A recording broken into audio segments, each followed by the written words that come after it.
Hi, my name is Kenneth WAJDA and I'm a professional photographer here in Colorado. Thanks again for watching. I'm doing a series of photography talks that are hopefully inspiring.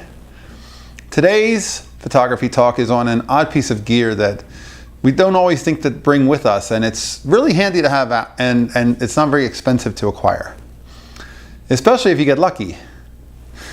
It's a monopod. It's a simple one-legged tripod. I guess it's not a tripod, it's a monopod. But it's great for holding long lenses steady and taking the weight off of your shoulders and your arms, trying to hold it steady. I know whenever I shoot events for commercial work, I always bring a tripod because I want to put a 70-200 lens, mount it on its own collar onto the tripod, and then I can pull that camera body off and on it and shoot with a wide angle or shoot with it on that. But it's always on the tripod and I'm never holding it.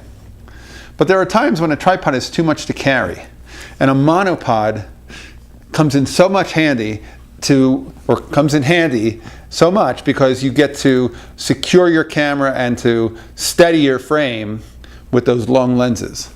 In fact, when I worked at the newspaper in New Jersey, one of the photographers always carried a monopod for every assignment, and I always was impressed by his willingness to bring it everywhere, and he always had it on his long lenses, and most of us would just carry the long lenses and drop them on a camera.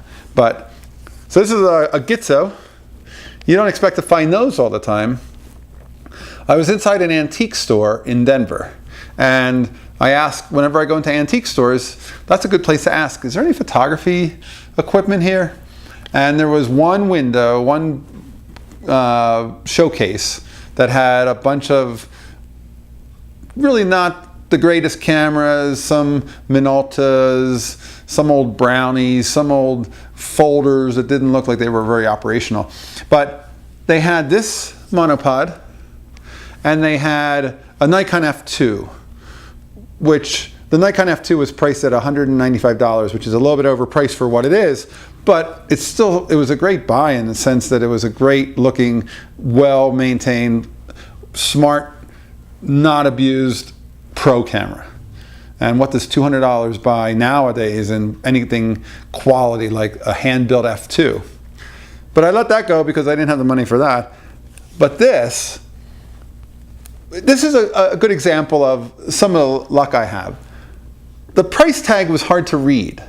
And the elderly woman who ran the store said she couldn't even read it. It either said $75 or $25. And she wasn't sure. And I said, I'd be interested in it for $25. And she went up to the front of the store and she called the owner of that display and said, did it say 75 or 25? And he said he didn't know, and she sent him a picture of it, and he said, yeah, he'll take 25. And I had said, I'm not interested in it for 75, but I'd do it for 25. So this is a really nice, lightweight Gitzo monopod for 25 bucks. 26 and change with tax. Those kind of finds are out there, but you have to, scour these little antique shops, these little junk shops. A lot of times they don't know the difference between a plastic monopod from Best Buy or a French-made Gitzo, which is such a beautiful, well-made monopod. And you do. So access those stores and find those. But the monopod, it comes in really handy when you're working with long lenses. You don't want to hold them. It's a little high for the camera. You can just keep it on there, and whenever I would shoot pro sports, I used to photograph the Philadelphia Eagles, the Giants, and the Jets for pro football back at the newspaper days.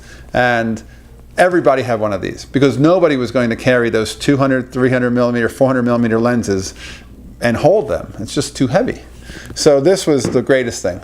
You could put your lens on the lens mount so you don't have the weight of the lens pulling on the camera body, and you can shoot for a long time like this, and it's much lighter than carrying a tripod. It's much quicker. It's still pretty firm. It's not as firm as a tripod, but it's very handy for sports. If you got kids who are playing sports and things like that, that's a cheap find. And you can find a good Bogan for not too much money. Don't buy plastic, don't buy things that are kind of flimsy looking, but Bogans are all good ones. Manfrotto is their current name. And, you know, give it a monopod a try. I have one that's a Bembo, and it's this big giant thing. The problem is it sits so tall that if I'm anywhere in like a hotel at an event and I wanted to set it down, it's so long I have to worry somebody's going to trip on it. This folds up so small because it folds up this far. And this is convenient. And the reason I picked it up is because it's so much shorter than the Bembo that I have. All right, that's today's photography talk. Do you ever use a monopod? I'd be curious to see and hear your comments in the comments below. And if you're enjoying these, hit the subscribe button and I'll bring you some more.